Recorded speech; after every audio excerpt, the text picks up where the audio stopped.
আসসালামু আলাইকুম। 24-এর ছাত্র জনতার আন্দোলনে বিক্ষোভকারীদের উপরে শেখ হাসিনা নিজে পুলিশকে গুলি করার নির্দেশ দিয়েছিলেন বিক্ষোভকারীদের উপরে, এমন দাবি করে যে অডিওটি লিক করা হয়েছে বিবিসির নিউজে, সেই ঘটনা এবং শেখ হাসিনার বিরুদ্ধে ট্রাইব্যুনালে প্রথমবারের মতন যে অভিযোগ গঠন করা হলো, সে বিষয়ে এই মুহূর্তে ভারতের মনোভাব কি? ভারতকে শেখ হাসিনার বিষয়ে তার মানসিকতা কোনো পরিবর্তন ঘটিয়েছে? কি করতে চাইছে মোদী সরকার?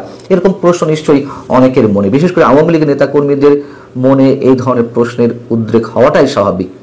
সেই জায়গা থেকে সেই বিবিসিতেই নতুন একটি রিপোর্ট প্রকাশ করা হয়েছে ভারতের মনোভাব সম্পর্কে। ভারত আসলে কতটা মৌলিক পরিবর্তন ঘটাতে চাইছে। তবে রিপোর্টে যেটি বলা হচ্ছে, যেটি দাবি করা হচ্ছে, ভারত তার অবস্থানের ন্যূনতম কোনো পরিবর্তন ঘটায়নি। এমনকি শেখ হাসিনা নিজে যে এইসব ঘটনার পরে লাইভ অনুষ্ঠানে এলেন, আওয়ামী লীগের ফেসবুক এবং আওয়ামী লীগের ইউটিউবে যে বক্তব্য দিয়েছেন, সেখানেও তিনি এইসব নিয়ে কোনো ধরনের কোনো প্রতিক্রিয়া প্রকাশ করেননি। এবং আমরা জানি যে বিবিসির এই রিপোর্টের পরে প্রধান উপদেষ্টা প্রেস সচিব মিস্টার শফিকুল আলম তার ফেসবুক পেজে যে স্ট্যাটাসটি দিয়েছিলেন তা হচ্ছে এরকম যে বিবিসির এই রিপোর্টের পরে বা এই অডিও ফাঁস হওয়ার পর স্পষ্টভাবে প্রমাণিত যে শেখ হাসিনা নিজে হত্যাকাণ্ডের নির্দেশদাতা, এবং এই পরিস্থিতিতে ভারতের যে আর টালবাহানা না করে এবং শেখ হাসিনাকে আড়াল না করে তাকে বাংলাদেশের হাতে তুলে দেওয়া উচিত। বাংলাদেশ এমন দাবি করতে পারে এবং ভারত তাতে নিশ্চয়ই সমর্থন দিবে, এমন মন্তব্য করা হয়েছিল। কিন্তু তাতে আসলে কোনো কাজের কাজ হচ্ছে না বা হবে না। উপরন্তু ভারতের কোনো প্রতিক্রিয়া তো নেই, প্রত্যর্পণের বিষয়টিও নতুন করে ভাববার কোনো কিছু নেই, এমনটি দাবি করছেন বা বলছেন মোদী সরকারের নীতি নির্ধারকরা কিংবা ভারতের শীর্ষস্থানীয় রাজনীতিকরা, এমনটি জানাচ্ছে বিবিসি। বিবিসি বলছে যে ভারত সরকারের নীতি নির্ধারক এবং শীর্ষ সরকারি কর্মকর্তারা একান্ত আলোচনায় পরিষ্কার করে বলেছেন যে এই দাবি মেনে নেওয়ার কোনো প্রশ্নই ওঠে না। কারণ শেখ হাসিনাকে যে পরিস্থিতিতে ভারতের যে নীতির ভিত্তিতে এদেশে আশ্রয় দেওয়া হয়েছে তাতে কোনো মৌলিক পরিবর্তন ঘটেনি। অর্থাৎ তারা তাদের ইন্টারনাল যে নীতিতে শেখ হাসিনাকে আশ্রয় দিয়েছে, সেই নীতি থেকে সরে আসার মধ্যে আসলে তেমন কিছু ঘটেনি। তাদের যুক্তি হচ্ছে শেখ হাসিনার যে অডিও রেকর্ড ফাঁস করা হয়েছে, এটা যদি সত্যি হয়েও থাকে, তিনি যদি ছাত্র জনতার উপরে গুলি করার নির্দেশ দিয়েও থাকেন, তাতে শেখ হাসিনাকে যে নীতির ভিত্তিতে ভারত অতিথি হিসেবে গ্রহণ করেছে, রাজনৈতিক আশ্রয় দেওয়ার সিদ্ধান্ত গ্রহণ করেছে, তার সাথে এটি কোনো বিরোধ ঘটে না। এই অডিও রেকর্ড বাংলাদেশের বিষয়, অডিও রেকর্ড ফাঁস করার বিষয় বা গুলি করার নির্দেশ না নির্দেশ দেওয়া, এগুলো সব একান্ত শেখ হাসিনা সরকারের বিষয়।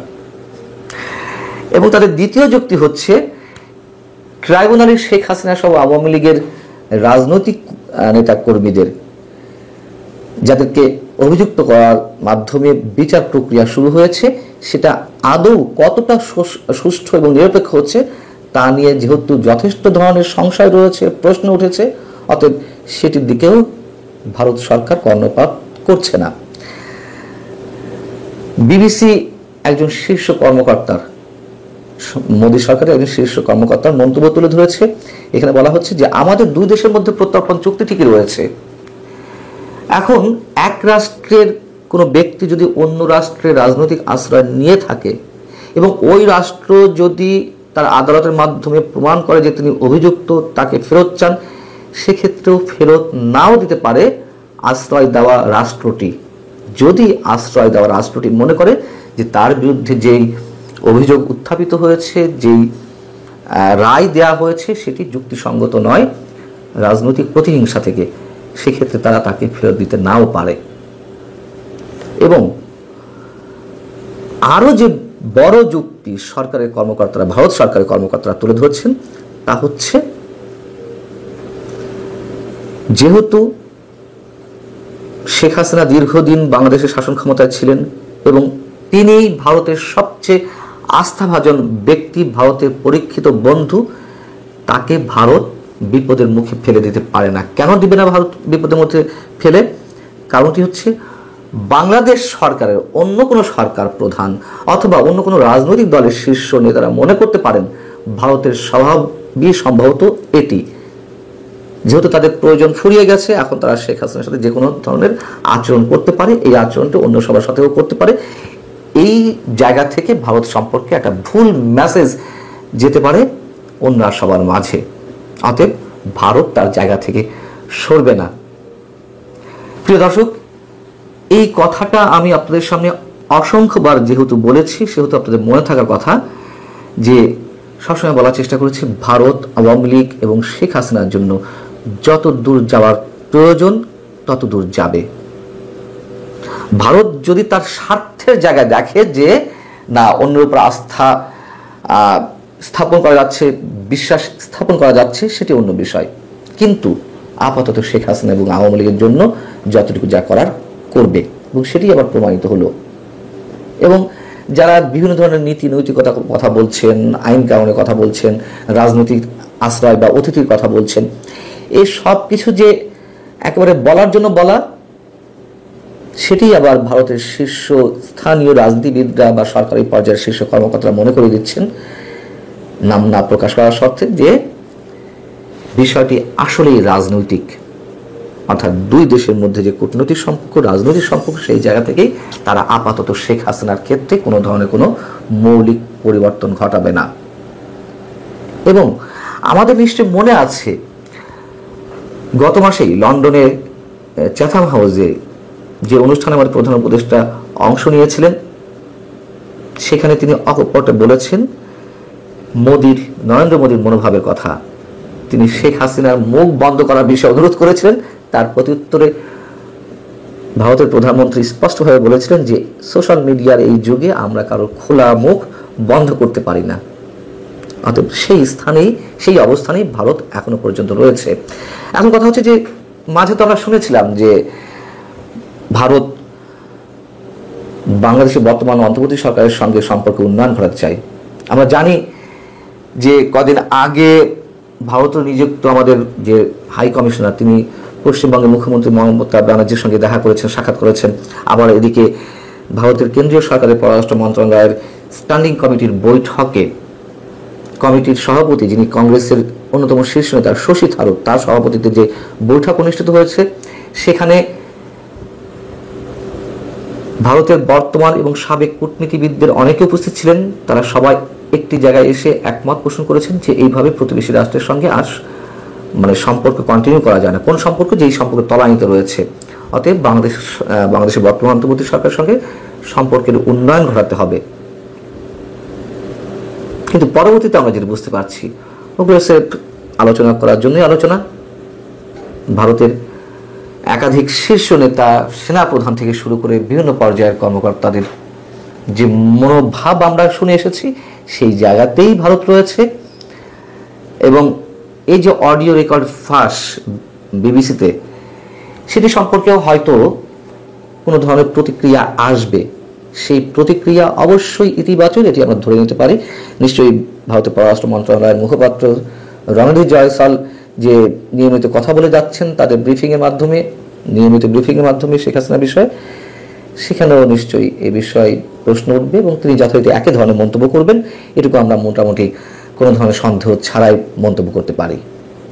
দায়মুক্তির সাংবিধানিক স্বীকৃতির শর্ত না মানলে ভেস্তে যাবে লন্ডন বৈঠকের সমঝোতা। দায়মুক্তির এই সাংবিধানিক স্বীকৃতি হলো জুলাই ঘোষণাপত্র। এনসিপির জুলাই ঘোষণাপত্রের সাথে ডক্টর ইউনূস জুড়ে দিয়েছেন আরো 3 শর্ত, যেগুলো পুরো না হলে হবে না জুলাই সনদ। ফলাফল, নো জুলাই সনদ, নো ইলেকশন। বেশ কয়েকবার হিমাগারে চলে যাওয়া জুলাই ঘোষণাপত্রের আলোচনা নতুন করে উঠে এসেছে। সরকারের কিংস পার্টি বলে পরিচিত এনসিপি সংবিধানের রাষ্ট্র পরিচালনার মূলনীতিতে জুলাই ঘোষণাপত্রের স্বীকৃতি ও কার্যকারিতা চায়। অন্যদিকে জুলাই ঘোষণাপত্রকে সংবিধানের মূলনীতিতে অন্তর্ভুক্তির বিষয়ে একমত নয় বিএনপি। দলটির মত হলো ঘোষণাপত্রের পুরোটা না নিয়ে জুলাই আগস্ট ছাত্র গণঅভ্যুত্থানের চেতনাটুকু ধারণ করে স্বীকৃতি দেওয়ার জন্য চতুর্থ তফসিলে শুধু জুলাই অভ্যুত্থান 2024 আনা যেতে পারে। প্রশ্ন হলো, কিছুদিন পর পর জুলাই ঘোষণাপত্রের এই নাটক নিয়ে কেন হাজির হয় সরকার ও সরকার সমর্থকেরা? কারণ হলো, জুলাই আন্দোলন ও তার পরের সকল কাজের জন্য দায় মুক্তি চায় তারা, চায় ইন্ডেমনিটি, সাংবিধানিক স্বীকৃতি। আবার শুধু জুলাই ঘোষণাপত্র নয়, সংস্কারের জন্য যে জুলাই সনদ হবে সেখানে অবশ্যই গ্রহণযোগ্য 3টি শর্ত জুড়ে দিয়েছেন অধ্যাপক মোহাম্মদ ইউনূস, যেগুলো নিয়ে কড়া আপত্তি আছে বিএনপি ও তার সমমনা দলগুলোর। চলুন যাওয়া যাক বিশ্লেষণে।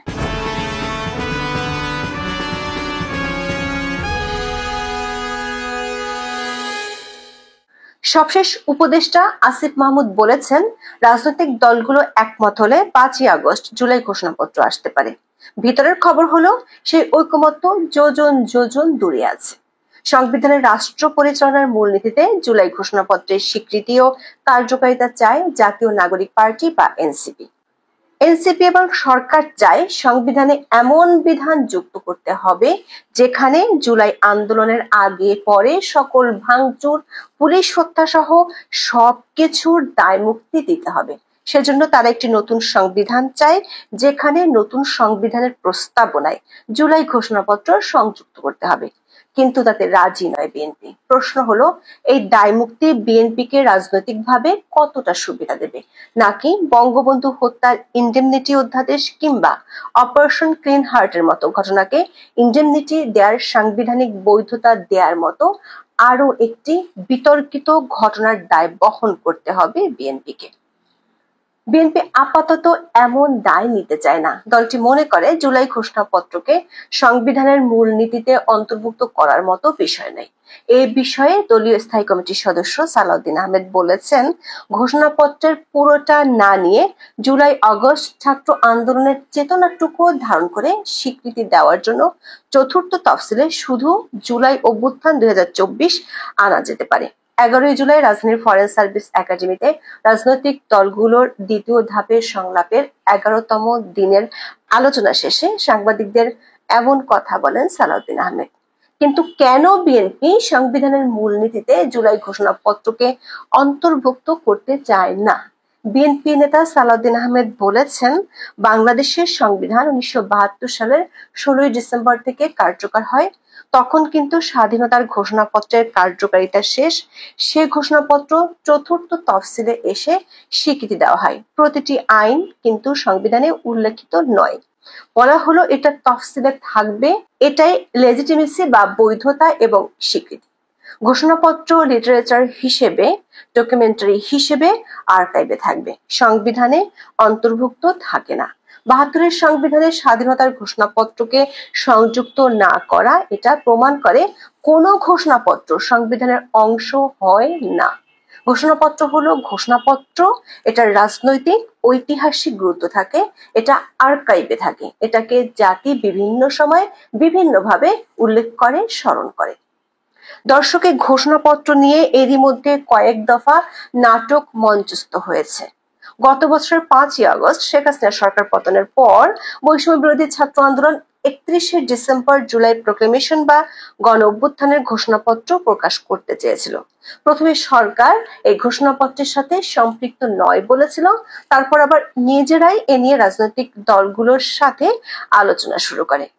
খসড়া প্রস্তাবটি পাঠায় রাজনৈতিক দলগুলোর কাছে।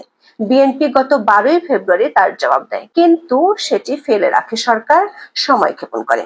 বিএনপি নেতা সালাউদ্দিন আহমেদ বলেছেন, কয়েকদিন আগে সরকার একজন উপদেষ্টা দলটির মহাসচিবের সঙ্গে যোগাযোগ করে জুলাই ঘোষণাপত্র সংক্রান্ত তাদের একটি প্রস্তাব দিয়েছে। বিএনপি জরুরি ভিত্তিতে দলের স্থায়ী কমিটির বৈঠক করে 9ই ফেব্রুয়ারি জুলাই ঘোষণাপত্রের খসড়া পাঠায়। দৈনিক যুগান্তরের এক রিপোর্টে বলা হয়েছে, সেই খসড়ায় সরকার ও এনসিপির সাথে বিএনপির যোজন যোজন দূরত্ব আছে। বিএনপি মনে করে জুলাই আন্দোলনকে সংবিধানে স্থান দেওয়া হলে তাতে ভবিষ্যতে জটিলতা বাড়তে পারে। কেউ কেউ আবার স্বৈরাচার বিরোধী গণ অভ্যুত্থানকেও সংবিধানে রাখার দাবি তুলতে পারে। এজন্য তারা রাজনৈতিক দলিল হিসেবে রাষ্ট্রের আর্কাইভে 2024 সালের ঘোষণাপত্র সংরক্ষণের পক্ষে মত দিয়েছে। সরকারের খসড়া প্রস্তাবে 1947 সাল থেকে একাত্তর পর্যন্ত সব আন্দোলনের কথা আছে, কিন্তু বিএনপি শুধু 1971 সালের স্বাধীনতা যুদ্ধে গৌরবময় বিজয়ের মাধ্যমে বাংলাদেশ রাষ্ট্র প্রতিষ্ঠিত হয়েছে এমন কথা রাখতে চায়। আবার স্বাধীনতা পরবর্তী সময় সব সরকার আমলকে অপশাসন হিসেবে তুলে ধরা হয়েছে সরকারের প্রস্তাবে, কিন্তু বিএনপি এক্ষেত্রে বিভিন্ন শাসনামলের জায়গায় আওয়ামী শাসনামলের কথা উল্লেখ করেছে। সবশেষ পরিকল্পনা উপদেষ্টা ওয়াহিদুদ্দিন মাহমুদকে জুলাই ঘোষণাপত্র চূড়ান্ত করার দায়িত্ব দেওয়া হয়েছে। সূত্রগুলো বলছে উপদেষ্টা নিজেই এ নিয়ে হতাশ হয়ে পড়েছেন। বিভিন্ন ইস্যুতে অন্তর্বর্তী সরকার প্রায় মুখোমুখি অবস্থান নিয়েছিল বিএনপি, কিন্তু হঠাৎ করে বদলে যায় জুনের দ্বিতীয় সপ্তাহের শেষে সে অবস্থান। লন্ডনে 13 জুন প্রধান উপদেষ্টা ডক্টর মোহাম্মদ ইউনূসের সঙ্গে বিএনপির ভারপ্রাপ্ত চেয়ারম্যান তারেক রহমানের বৈঠকের পর আসে যৌথ বিবৃতি।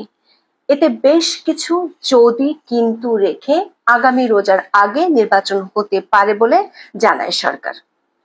এরপর থেকেই বিএনপি যদি কিন্তু বিষয়গুলো উল্লেখ না করে দাবি করে যাচ্ছে ফেব্রুয়ারির প্রথমার্ধে নির্বাচন দিতে সরকার রাজি হয়েছে। দলটির কঠোর অবস্থানে আসে আকস্মিক পরিবর্তন। মাত্র কয়েকদিন আগেও 3 উপদেষ্টার পদত্যাগের সোচ্চার দাবি রাতারাতি অদৃশ্য হয়ে যায়। ঢাকা দক্ষিণের নগর ভবনের দখল ছেড়ে নিশ্চুপ হয়ে যান বিএনপি নেতা ইশরাক হোসেন। জাতীয় ঐকমত্য কমিশনের বৈঠকেও গত কিছুদিন ধরে বেশ নমনীয় বিএনপি। আওয়ামী লীগ সহ কোন রাজনৈতিক দল নিষিদ্ধের ইস্যুতেও নিজেদের অবস্থান থেকে সরে এসে আওয়ামী লীগকে নিষিদ্ধের জন্য সরকারকে ধন্যবাদও জানিয়েছে। আগে অনেক বিষয়ে কঠোর অবস্থান দেখা গেল, এখন তারা তুলে ধরছে ছাড় দেওয়ার তালিকা। দলের মহাসচিব মির্জা ফখরুল ইসলাম আলমগীর 6 জুলাই সংবাদ সম্মেলন করে দাবি করেন সরকারের গঠিত সংস্কার কমিশনগুলোর বেশিরভাগ প্রস্তাবই তারা মেনে নিয়েছেন। যুগান্তরের এক প্রতিবেদনে জানানো হয় 4টি কমিশনের মোট 587 প্রস্তাবের মধ্যে 436টিতেই সায় দিয়েছে বিএনপি। এর মধ্যে দুদক সংস্কার কমিশনের 47 সুপারিশের 46টিতে, জনপ্রশাসন সংস্কার কমিশনের 208 সুপারিশের 187টিতে, বিচার বিভাগীয় সংস্কার কমিশনের 89 সুপারিশের 62টিতে এবং নির্বাচনী ব্যবস্থা বিষয়ক সংস্কার কমিশনের 243 সুপারিশের মধ্যে 141টিতে একমত বিএনপি। এছাড়া আরো 28টি প্রস্তাবে আংশিকভাবে দলটি একমত পোষণ করেছে। এদিকে দৈনিক প্রথম আলোর এক খবরে বলা হয়েছে আগামী বছরের ফেব্রুয়ারিতে নির্বাচন হতে পারে বলে যুক্তরাজ্যের লন্ডনে এক যৌথ বিবৃতিতে যে ঘোষণা এসেছিল তার বাস্তবায়ন হবে জাতীয় ঐকমত্য কমিশনের প্রতিবেদন বা জুলাই সনদের ভিত্তিতে। 10 জুলাই অন্তর্বর্তী সরকার প্রধান উপদেষ্টা অধ্যাপক মোহাম্মদ ইউনূস ঐকমত্য কমিশনের সহসভাপতি অধ্যাপক আলী রিয়াজের সঙ্গে এক বৈঠকে এমনটা জানিয়েছেন। আলোচনায় প্রধান উপদেষ্টা নির্বাচনের জন্য 3টি শর্ত দিয়েছেন, যেগুলো হলো সাংবিধানিক প্রতিষ্ঠানগুলোতে স্বাধীনভাবে নিরপেক্ষ নিয়োগের ব্যবস্থা নিশ্চিত করা, ভবিষ্যতে কোনো দল চাইলেই যাতে সংবিধান পরিবর্তন করে ফেলতে না পারে সে ধরনের বিধান এবং নারী আসনে সরাসরি নির্বাচনের ব্যবস্থা নিশ্চিত করা। এসব সংস্কার নিশ্চিত করেই নির্বাচন করার পক্ষে মত দেন প্রধান উপদেষ্টা। দর্শক, এই 3টিতেই রাজি নয় বিএনপি ও বেশ কয়েকটি দল, আর রাজি শুধু এনসিপি ও জামাত। সূত্রগুলো বলছে জুলাই ঘোষণাপত্র হবে খেলার প্রথম গুটি। সে গুটির চালে সরকার ও সরকার সমর্থকেরা আদায় করে নিতে চায় দায় মুক্তির গ্যারান্টি। সেটি শেষ হলে দ্বিতীয় গুটি হবে জুলাই সনদের 3টি শর্ত। ততদিনে যমুনার জল বহুদূর গড়িয়ে যাবে। ততক্ষণে এই 2 গুটিতে লন্ডন বন্দোবস্ত হয়তো ভেসে যাবে বন্যার জলে।